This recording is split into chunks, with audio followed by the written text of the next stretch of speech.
السلام علیکم ناظرین، چینل 51 کے ساتھ میں ہوں ذیشان یوسفزئی۔ ناظرین، آج بات کریں گے ایک ایسے جرم کی جو ہم کرتے تو ہیں لیکن ہمیں پتہ نہیں ہوتا کہ وہ ایک قابل سزا جرم ہے، اور ہم بعض اوقات غلطی میں ایسے جرائم کرتے ہیں۔ جی ہاں، ہم بات کریں گے سائبر کرائم کے حوالے سے۔ پاکستان میں اس کے لیے کیا کیا سزائیں ہیں، کون سا ادارہ اس کے لیے کام کرتا ہے، کون اس کو ڈیل کرتا ہے، اور اب کیا صورتحال ہے۔ لیکن اگر آپ نے ابھی تک ہمارا چینل سبسکرائب نہیں کیا ہے تو ہمارے چینل کو سبسکرائب کیجئے اور وہاں پر بیل آئیکن کو پریس کریں تاکہ ہر لمحہ باخبر رہے۔ ناظرین، جب سے نئی ٹیکنالوجی آئی ہے اس کے ساتھ ساتھ نئے جرائم بھی آئے ہیں۔ سائبر کرائم کو کمپیوٹر کرائم بھی کہا جاتا ہے۔ جب کمپیوٹر اور انٹرنیٹ کو ایک آلے کے طور پر غیر قانونی کام کے لیے استعمال کیا جاتا ہے تو اس کو سائبر کرائم کہا جاتا ہے۔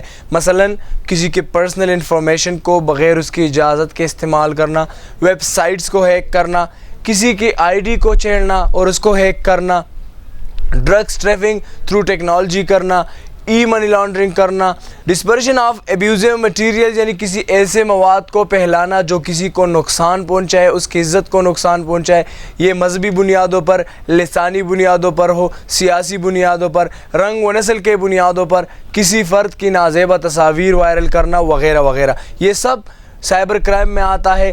اے ٹی ایمز کو ہیک کرنا اور فراڈ کے ذریعے کسی کو مالی نقصان پہنچانا، کسی کے فون کالز کی ریکارڈنگ کو چوری کرنا وغیرہ وغیرہ، اس کے علاوہ اور بھی بہت سارے ایسے کام ہیں جو سائبر کرائم میں آتے ہیں۔ ہم آج بات کریں گے ڈسپرشن آف ایبیوزیو مٹیریلز کے حوالے سے۔ اس کے ساتھ ساتھ ایف آئی اے کی جانب سے کارروائی کی گئی ہے، اس کیس کو بھی آپ کے سامنے رکھتے ہیں۔ حیدرآباد کا ایک رہائشی تھا جو ایک لڑکی کے ساتھ انگیج تھا، لیکن جب ان کا رشتہ ٹوٹا وہ اس کے فوٹوز اور ویڈیوز کو ایڈٹ کرتا تھا اور پھر اس کے فیملی والوں کو بیچتا تھا، اس لڑکی کو بیچتا تھا جس کے ذریعے وہ ہراساں ہوتی تھی، اور سوشل میڈیا پر مختلف اکاؤنٹس بنا کر وہ اسے وائرل بھی کرتا تھا، جس سے لڑکی اور اس کے گھر والوں کی عزت خراب ہوتی تھی اور وہ لوگ زیادہ پریشانی کے حالت میں تھے۔ انہوں نے کمپلینٹ دائر کر دی ایف آئی اے میں، جس کے تحت انویسٹیگیشن آفیسر شکیل احمد بٹھو کی سربراہی میں ملزم کو گرفتار کیا گیا، اس سے موبائل فونز ریکور کیے گئے اور جتنی بھی ویڈیوز تھی وہ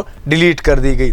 ناظرین، یہ جو واقعہ میں نے آپ کے سامنے رکھا ہے یہ تو ایک انتہائی بہت بڑا واقعہ ہے، لیکن ہر روز چھوٹے چھوٹے ایسے کرائمز ہوتے ہیں جو ہم سے غلطی میں سرزد ہو جاتے ہیں لیکن ہمیں اس کا پتہ نہیں ہوتا۔ سائبر کرائم ایکٹ 2015 کے مطابق کسی کو بغیر اس کے مرضی کے تصاویر اور ویڈیو سینڈ کرنا، میسیجز سینڈ کرنا ایک قابل سزا جرم ہے۔ ایف آئی اے، پولیس اور کوئی بھی لا انفورسمنٹ ایجنسی اس قسم کے ملزم کو بغیر کسی وارنٹ کے گرفتار کر سکتے ہیں۔ اب ایسے جرم ہم ہر روز کرتے ہیں لیکن ہمیں پتہ نہیں ہوتا، یا کوئی ہمارے ساتھ اس طرح واردات کرتا ہے تو ہمیں کیا کرنا چاہیے اور کس طرح سے ہمیں کمپلینٹ دائر کرنا ہے۔ کسی بھی اس طرح کی سرگرمی کے بارے میں آپ ایف آئی اے کو معلومات دے سکتے ہیں اور دیگر اداروں کو خبر دے سکتے ہیں اور سائبر کرائم کا راستہ یوں روک سکتے ہیں۔ ذمہ داری حکومت کی بھی بنتی ہے اور جو سوشل ورکرز ہیں کہ وہ ایسے سیشنز ارینج کرے جس سے لوگوں میں اس کے حوالے سے اویئرنس آ جائے اور سائبر کرائم کا راستہ روک دے۔ اسی کے ساتھ ہمارا آج کا سیگمنٹ اختتام پذیر ہوا جاتا ہے۔ اجازت دیجیے، اللہ حافظ۔